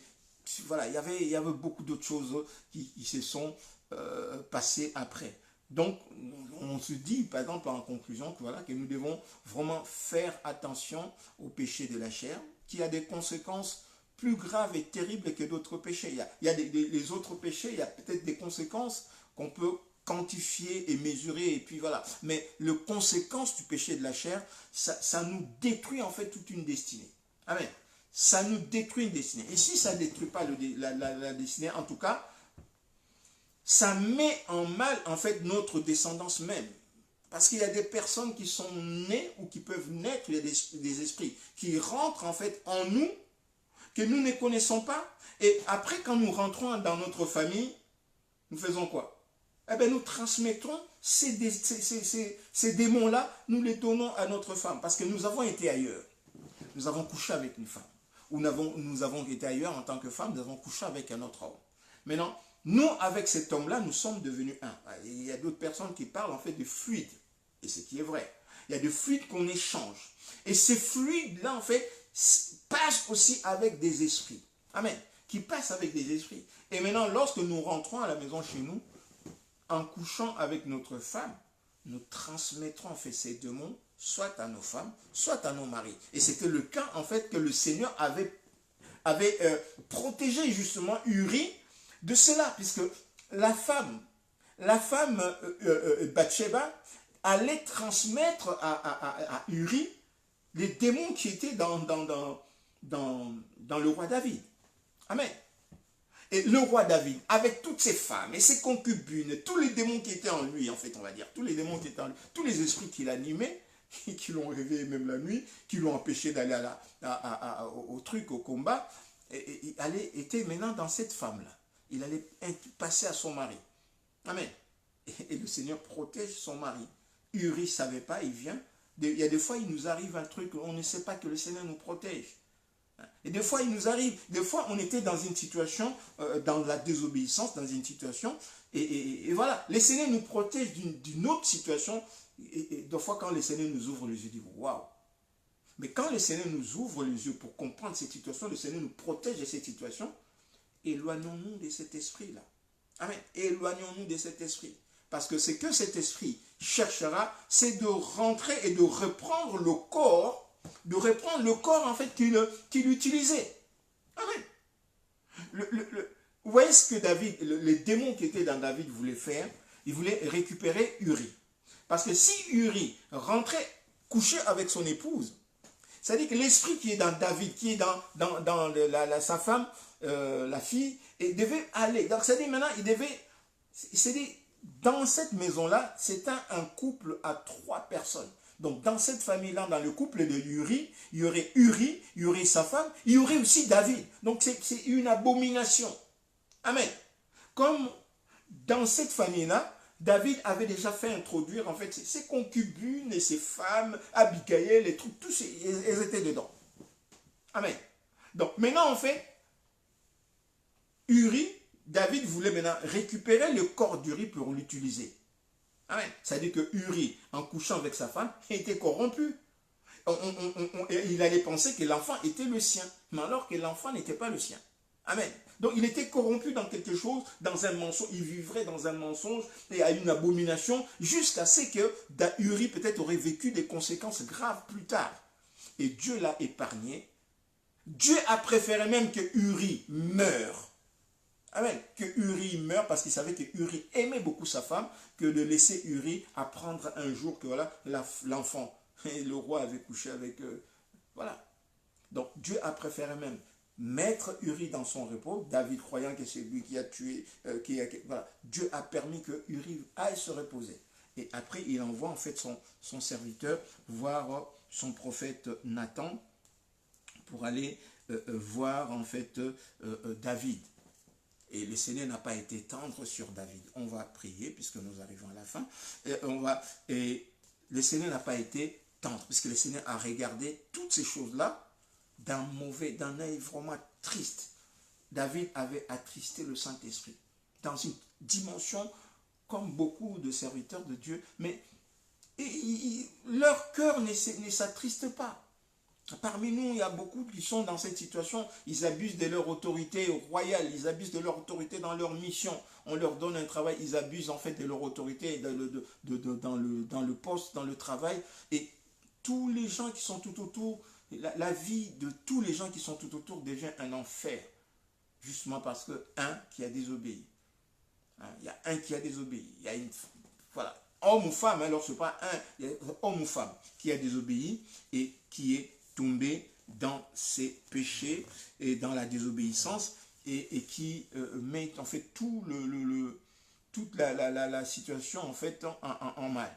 Le Seigneur nous dit en fait dans 1 Samuel 13, Samuel, il dit à Saül, tu as agi en insensé, tu n'as pas observé le commandement d'Éternel, ton Dieu t'avait ordonné. Donc nous avons dit que lorsque nous faisons le choix de désobéir, un choix en dehors de la parole de Dieu, en fait nous désobéissons. David, en ce moment-là, avait désobéi au Seigneur, avait fait quelque chose qui n'était pas de la volonté de Dieu. Donc David est rentré dans un chemin qui n'est pas de la volonté de Dieu. Amen. Qui n'est pas de la volonté de Dieu. Amen. Qui n'est pas de la volonté de Dieu, qui n'est pas dans la parole de Dieu. Un chemin qui n'est pas inscrit dans la parole de Dieu. On dit que la Bible dit que voilà, Dieu avait prévu des choses depuis le commencement dans sa parole. Depuis avant le commencement, Dieu a prévu des choses. Maintenant, ce que nous devons faire, c'est des choses que Dieu avait prévues. Si nous faisons des choses en dehors de la volonté de Dieu, donc ce n'est pas des choses qui sont prévues, donc ces choses-là sont nulle part. Amen. Ces choses-là sont nulle part. Ils sont dans la pensée mensongère en fait du diable. C'est pourquoi justement, nous n'avons aucune emprise dans ces choses-là. Quand ça se déclenche, les conséquences, quand ça se déclenche, nous n'avons aucune emprise. Il n'y a que la grâce de Dieu qui peut nous aider. Lucifer a déclenché quelque chose en Éden. Ni Lucifer, ni nous-mêmes les hommes. La Bible dit que voilà, personne, nul ne peut payer, en fait, personne n'a pu payer le prix de rachat. Leur rachat de leurs âmes est cher. Il n'aura jamais lieu en ce qui concerne nous les hommes. Donc il faut que Dieu lui-même s'approche pour le faire. C'est pourquoi Dieu nous demande, à nous. Dieu nous dit que l'obéissance, 1 Samuel 15, 22, 23, Samuel dit, l'Éternel trouve-t-il du plaisir dans les holocaustes ou les sacrifices, comme dans l'obéissance à la voix de l'Éternel. Voici, l'obéissance vaut mieux que le sacrifice et l'observance de sa parole, de la parole de Dieu, vaut mieux que la graisse de bélier. Car la désobéissance est aussi coupable que la divination. Amen.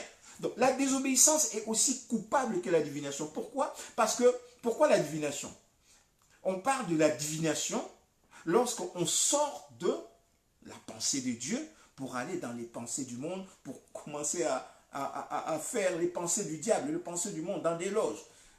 Il n'y a rien n'est sûr. Hein. Il commence à, ouais, le devin commence à dire des trucs, voilà, ce n'est pas des prophéties, c'est la divination. C'est ce qu'on est en train de voir dans des grands télé-en-play, c'est des manquiona. Amen. On est en train de voir de la divination, nous sommes en train de vivre la divination, qu'un prophète se met devant en train de deviner. Et même des fois, ils se sont mis d'accord, le téléphone, machin et tout. Donc, voilà. Et c'est l'homme, le Lucifer, qui transmet à l'homme. Lucifer qui n'est pas dans la pensée de Dieu, c'est la pensée du diable, c'est la pensée des démons, qui n'est pas dans des choses qui sont écrites. Parce que la pensée de Dieu, la parole de Dieu, elle est écrite. C'est pourquoi on dit que voilà, la désobéissance, c'est de la divination, parce qu'elles ne sont pas, la divination n'est pas dans les choses écrites. Amen. Elle est dans les choses du démon, du diable, du monde, temporel. Voilà, ils sont dans les trucs comme ça, des choses. Le diable, voilà, il fait des trucs alors que Dieu avait prévu des choses. Donc, c'est pourquoi la désobéissance est aussi coupable que la divination, parce que la divination, c'est hors de la volonté de Dieu. Amen. La divination de l'autre côté, et du côté de Dieu, c'est la prophétie, qui est la parole de Dieu qui s'appelle à s'accomplir. Alléluia. Donc, et la résistance n'est pas moins que l'idolâtrie et le téraphin. Puisque tu as rejeté la parole de l'Éternel, là il parlait avec Saül, et il te rejette aussi comme roi. Là il parlait de Saül. Mais nous comprenons là-dedans que voilà, c'est notre problème à nous, c'est obéir à la parole de Dieu. Amen. Lorsque nous désobéissons à la parole de Dieu, nous ouvrons une porte. Amen. Nous ouvrons une porte et le diable, comme là par exemple David il devait être avec ses soldats au front, et il a laissé Joab. Même si tu as confiance dans ton serviteur, amen, mais tu dois être toi-même au front. Amen. C'est pourquoi moi, j'aime pas de fois trop m'insérer en fait dans la direction d'un ministère, dans la direction d'un serviteur de Dieu qui a son ministère. Et je lui laisse en fait conduire son ministère. Je suis là peut-être comme conseiller, hein, pour ceux qui viennent en fait me demander conseil. Je suis là peut-être, je peux donner un conseil, je peux donner une directive, mais comme Dieu moi-même ne m'a pas encore mis debout pour commencer en fait un ministère clair comme une église, par exemple, un truc comme ça, il me garde en fait dans ces ministères évangéliques, comme nous les faisons depuis des années. Donc, je reste un peu en dehors des ministères.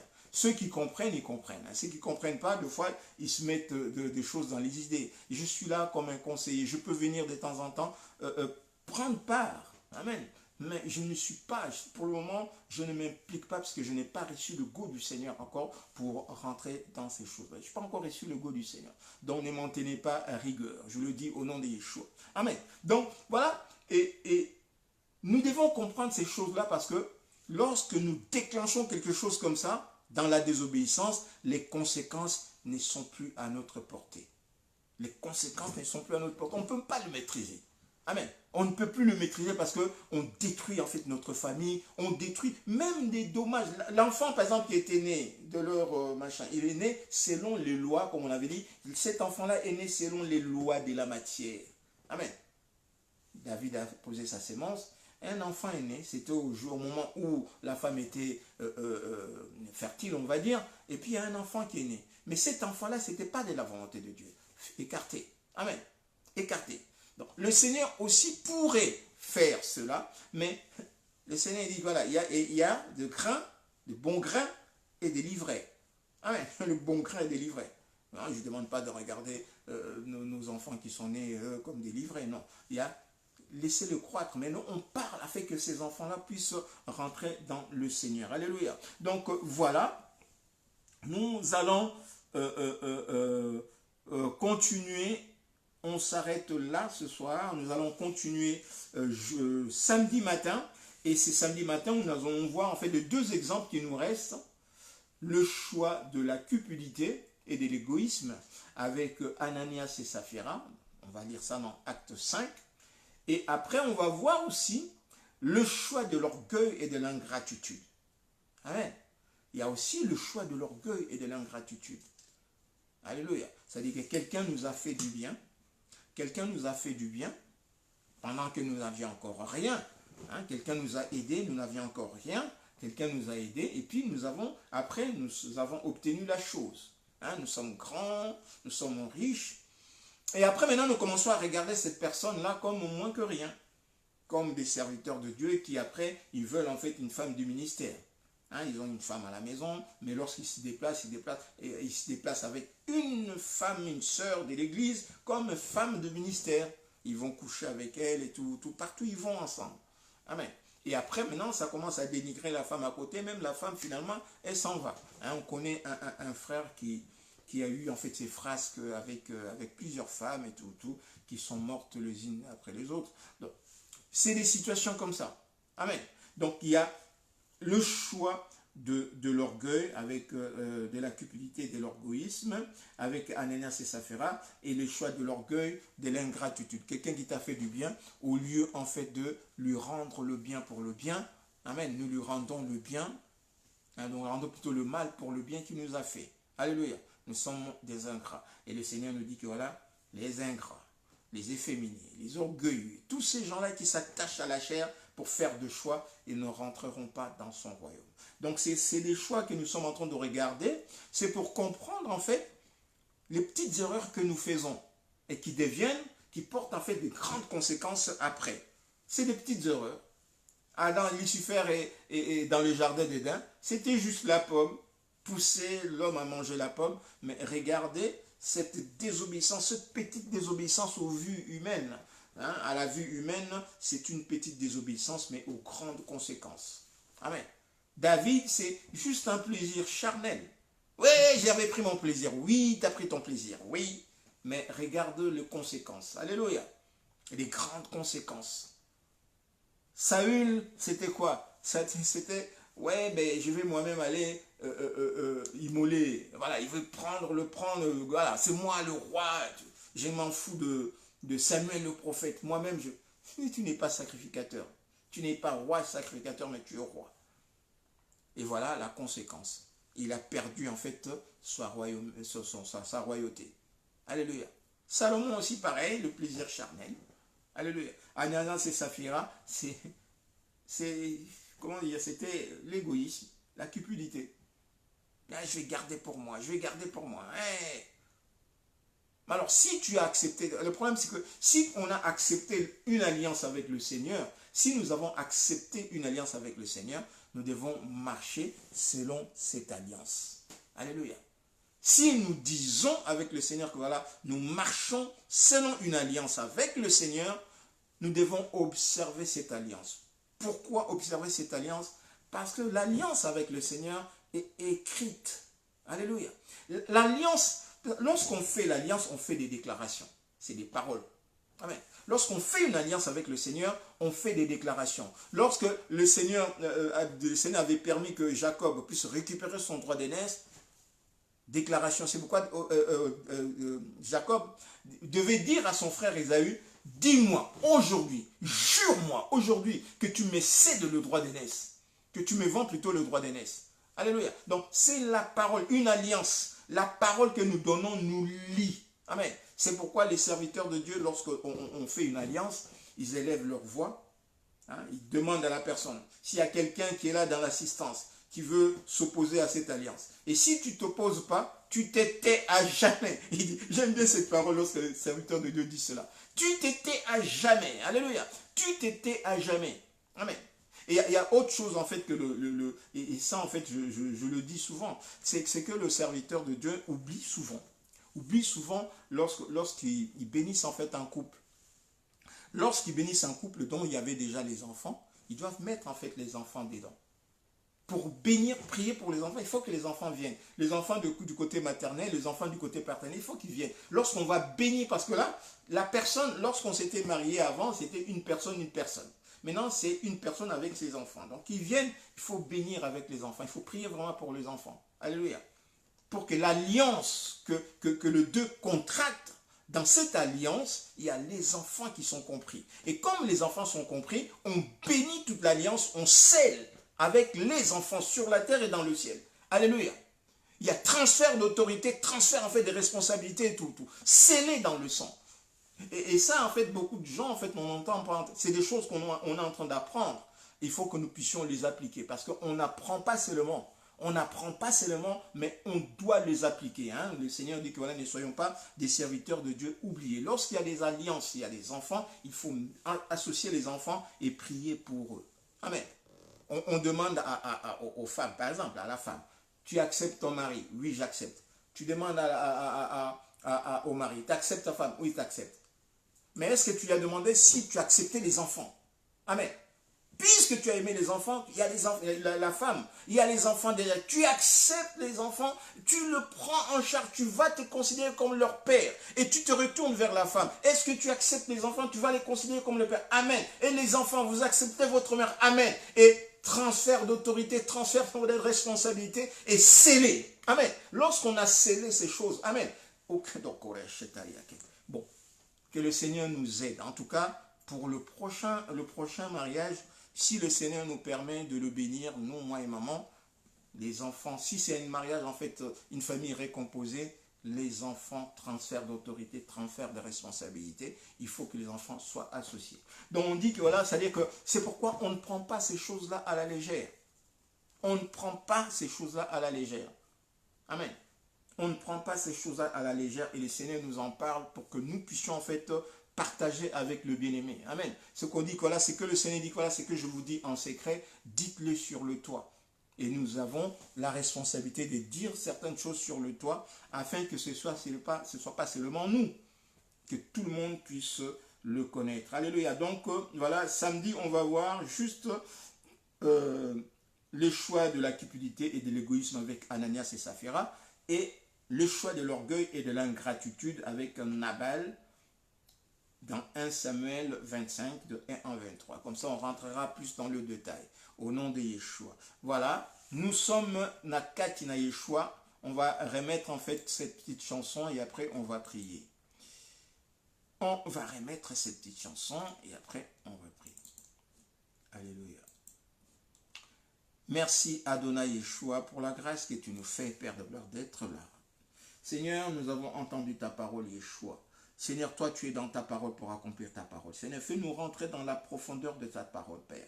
Seigneur, nous avons vu, Père de gloire, ce choix que David a fait, Père de gloire, à cause de l'attrait sexuel, à cause de l'attrait de la chair, Père, qui a conduit à commettre une abomination et à commettre un assassinat et à mettre en péril même, Père de gloire, sa famille.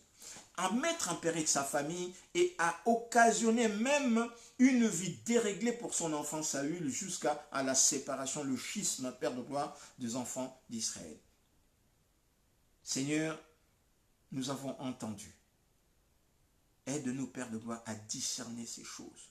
Aide-nous à fuir, Père de gloire, le péché de la chair. Aide-nous à fuir tout péché, Père, mais à fuir essentiellement le péché de la chair, parce que le démon, ce démon, Père de gloire, vient avec beaucoup d'autres choses destructives.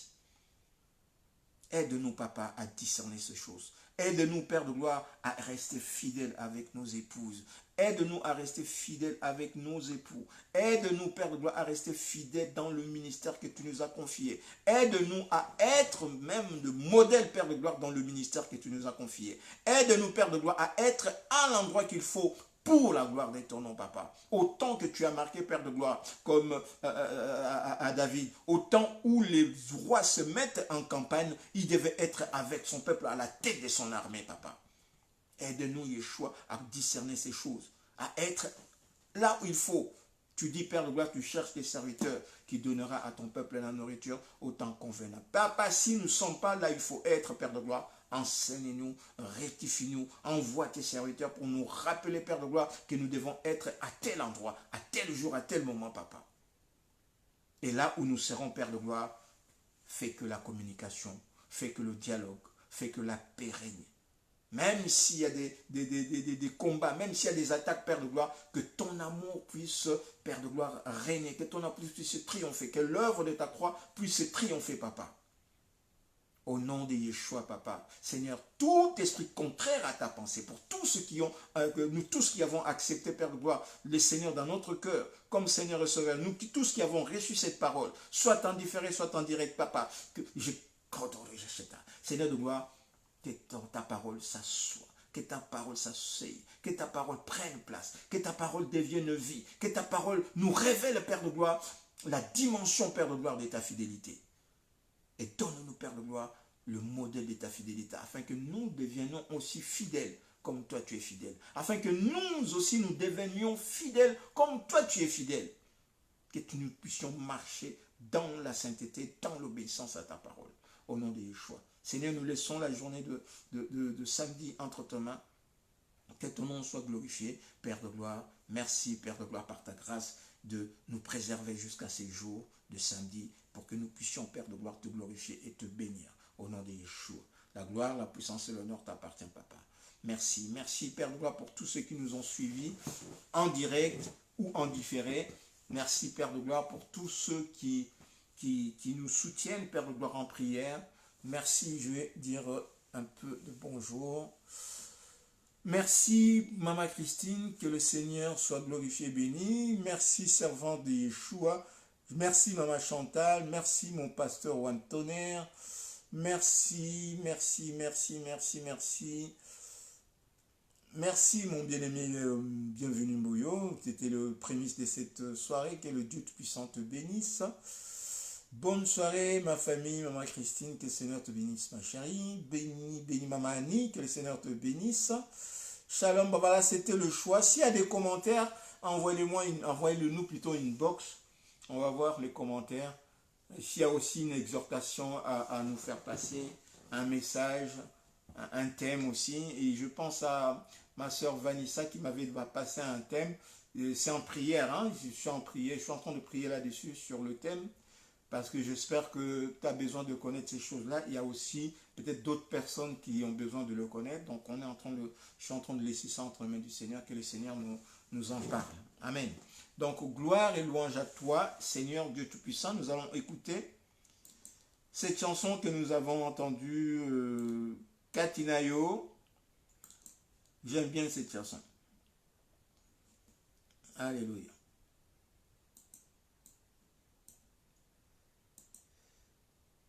On commence, Katinayo, Yeshua. Alléluia.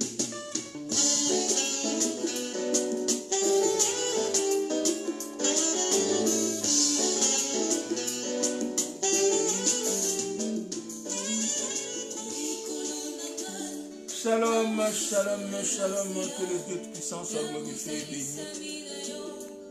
Katina motema. Awana senamo, no soy osama ponanga, no soy osala ponanga.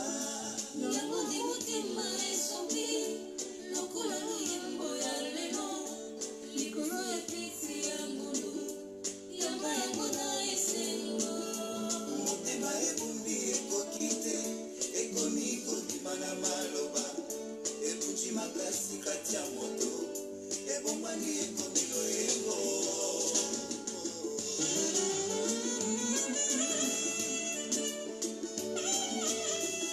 Nabozalisami na yo nazwi esengo nabungisa mutakala.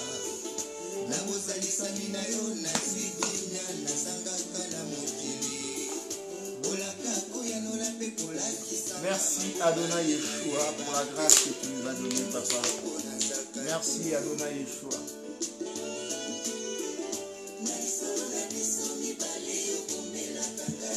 Alléluia.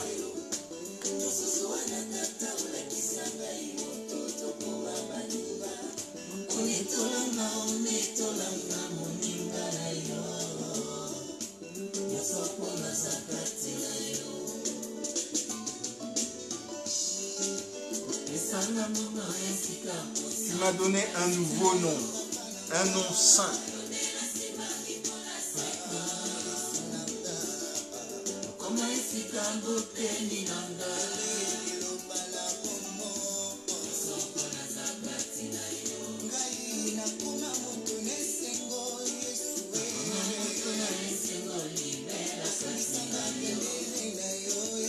Imabendele longa nasi ya katumanga. Koma yopika mbote minanga. Parce que je suis en toi, Adonai Yeshua. Tu m'as donné un nouveau nom.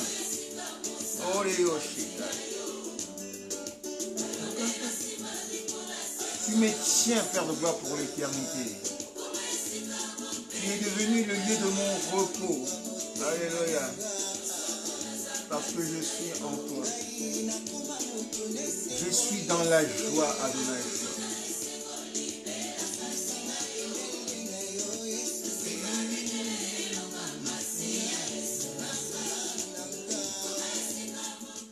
Amen. Donc voilà, les Seigneurs, puisque nous sommes dans le Seigneur, nous sommes entourés de grâce, de joie, de paix. Amen.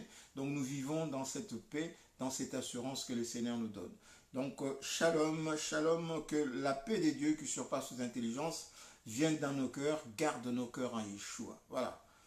Bonne soirée à tous, là où vous êtes, que la maison, votre maison, vos maisons, nos maisons soient remplies de Dieu, que la grâce de Dieu surabonde dans nos maisons et que le sang de Jésus purifie toutes choses. Au nom de Yeshua, nous disons Amen, que nos enfants soient protégés, que nos parents soient protégés, que nos parents soient entourés de la grâce du Seigneur. Au nom de Yeshua, c'est la grâce que le Seigneur donne à ses serviteurs. Au nom de Yeshua, Amen, Amen, Amen.